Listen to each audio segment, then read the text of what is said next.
ఓం నమః శివాయ. ఓం నమో నారాయణాయ. కర్మ నివారణ నరదృష్టి నివారణ కాళభైరవాయ నమో నమః. ఓం కాళకాళాయ విద్మహే కాళాతీతాయ ధీమహి తన్నో నరదృష్టి నివారణ కాళభైరవ ప్రచోదయాత్. హరి ఓం. మా ఛానల్కి స్వాగతం.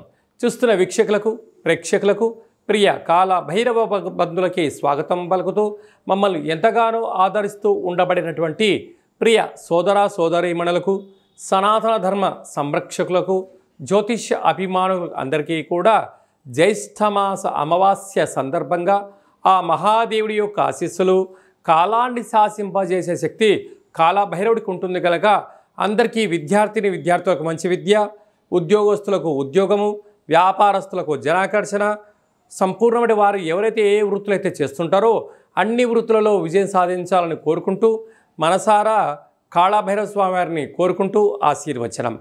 16/6/2025 నుండి 30/6/2025 వరకు పుట్టినటువంటి వారందరికీ కూడా ముందస్తుగా జన్మదిన శుభాకాంక్షలు.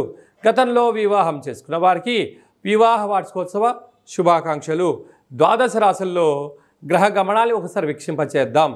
మేషరాశిలో శుక్ర భగవానుడు సంచార స్థితి, మిథున రాశిలో త్రిగ్రహ కూటమి సంచార స్థితి, రవి బుధులు కలిసి ఉండడం వలన బుధాదిత్య రాజయోగము, రవి గురువులు కలిసి ఉండడం వలన విపరీతమైనటువంటి ఐశ్వర్య యోగము.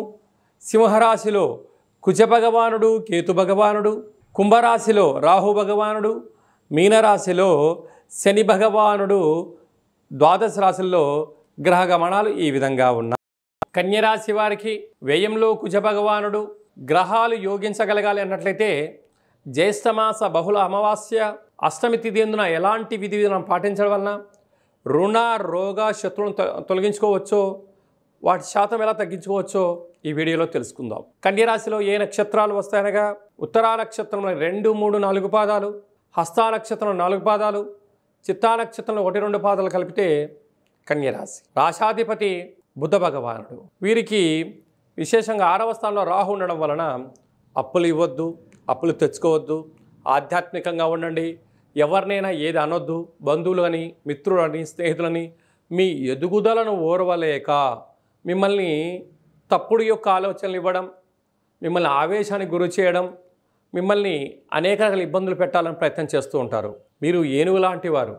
రహదారి వెంట వెళ్తూ ఉంటే అనేక మంది కుక్కలు మరుగుతూ ఉంటాయి. అది మీరు ప్రచారంగా భావించండి తప్ప మీరు ఇంకోలా భావించవద్దు.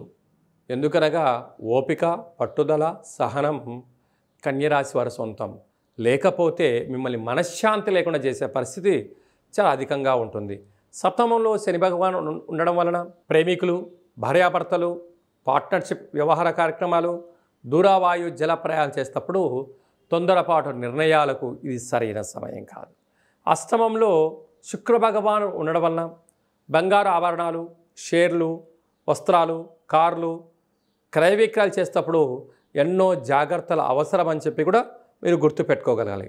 రాజ్యస్థానంలో ఆత్మకారకుడు రవి, బుద్ధికారకుడు బుధుడు, కన్యరాశాధిపతి బుధుడు కూడా రవితో కలిసి ఉండడం వలన ప్రభుత్వ ఉద్యోగాలు కలిసి రావడం, ఉద్యోగ ప్రయత్నంలో విజయం మీ సొంతం కాబోతుంది.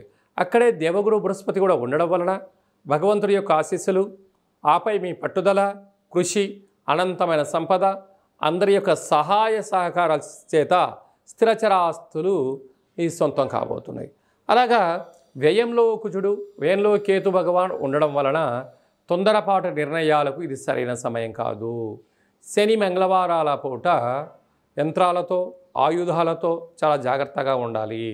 కనుక వీలైనంత వరకు మంగళవారం పూట నల్లటి వస్త్రాలు వేసుకోవద్దు, నల్లటి వంకాయలు లాంటివి ఆహారాలు తినకుండా వీటికి దూరంగా ఉండగలిగినట్లయితే స్వయంవృత్తుల వాళ్ళు, సేవారంగాల వాళ్ళు, వ్యాపారస్తులు, అలాగనే ఆహార ఉత్పత్తులు, చర్మ సౌందర్య వ్యాపారం చేసే వారందరికీ కూడా చాలా మంచి కాలం ఉందని చెప్పి గమనించాలి.